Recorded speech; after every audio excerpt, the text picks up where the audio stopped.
ہمارے بیٹھنے کا مقصود یہ ہے کہ ہم اللہ کی حمد بول رہے ہیں، اس کا شکر ادا کر رہے ہیں اس بات پر کہ اس نے ہمیں ہدایت دین دی اور آپ کی شکل میں اپنا کرم ہمیں نصیب فرمایا۔ آپ جو مل گئے، اس پر ہم اللہ کا شکر ادا کرنے کی مجلس برپا کیے ہوئے۔ میں آپ سے پوچھوں کہ آپ یہاں کیوں بیٹھے، تو آپ کہیں جناب حضور کا ذکر سننے کرنے کے لیے بیٹھے، تو بات ختم ہو جائے گی۔ پوچھا کیوں بیٹھے ہو، کہا اللہ کا شکر ادا کرنے بیٹھے ہیں، اللہ کی حمد بولنے بیٹھے ہیں اس پر کہ اس نے ہمیں ہدایت دین دی۔ لیکن حضور نے فرمایا کیا تم قسم دے سکتے ہو کہ واقعہ ہی تم اسی مقصد کے لیے بیٹھے ہو؟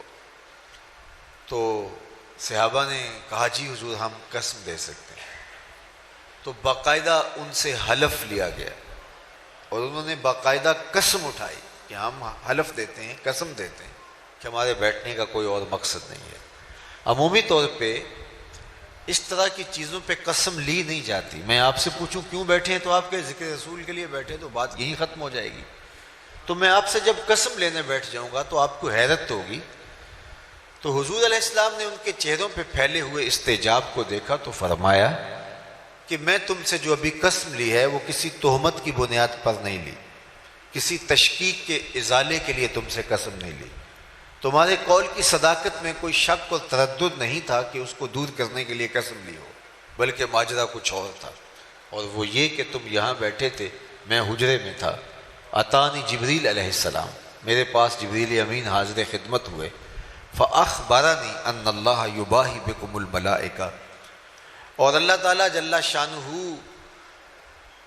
نے جبریل کو بھیجا اور انہوں نے آ کے مجھے خبر دی محبوب آپ یہاں بیٹھے ہیں، ذرا باہر تو نکل کے دیکھو، آپ کے غلاموں کے اس عمل پر اللہ فرشتوں میں ناز کر رہا ہے، فرشتوں میں فخر کر رہا ہے۔ اللہ اکبر! کس بات پہ رب رب ہو کے ناز کر رہا ہے کہ دیکھو میں نے ان کو نعمت دی تھی، کتنے قدردان نکلے، اس نعمت کا شکرانہ ادا کر رہا ہے۔ اللہ کی رحمتوں سے کوئی بعید نہیں کہ آج کی مجلس بھی قبول فرما لی جائے اور اللہ فرشتوں سے فرمائے دیکھو صدیاں بیت گئی، یہ آج بھی بیٹھ کے اس نعمت کا شکرانہ ادا کر رہے ہیں۔ باقی جہاں تک حق کے شکر کی بات ہے تو یہ ایک دن کا محفل میلاد، ایک شب کی محفل میلاد، ایک مہینے میں محافل کا تسلسل، یہ حق کے شکر ادا نہیں کر پاتا۔ ساری زندگی بھی پیشانی سجدے میں رکھ دیں، اس نعمت عظمیٰ کا پھر بھی شکریہ ادا نہ ہو پائے، اس لیے کہ اللہ نے حضور علیہ السلام کی صورت میں اتنا بڑا انعام ہمارے اوپر کیا۔ میں تو یہ بات کہتا ہوں کہ ہمارے بدن پہ اتنے بال نہیں ہیں جتنے رسول اللہ کے احسانات ہیں۔ ہمارا بال بال قرض رسالت میں جکڑا ہوا ہے، ہمیں ان کے لائے ہوئے طریق کو، ان کی سنت کو، ان کے نظام شریعت کو عملاً اپنے اوپر نافذ کرنا پڑے گا، اور ہمارا طرز عمل، ہماری زندگی، ہمارے شب و روز،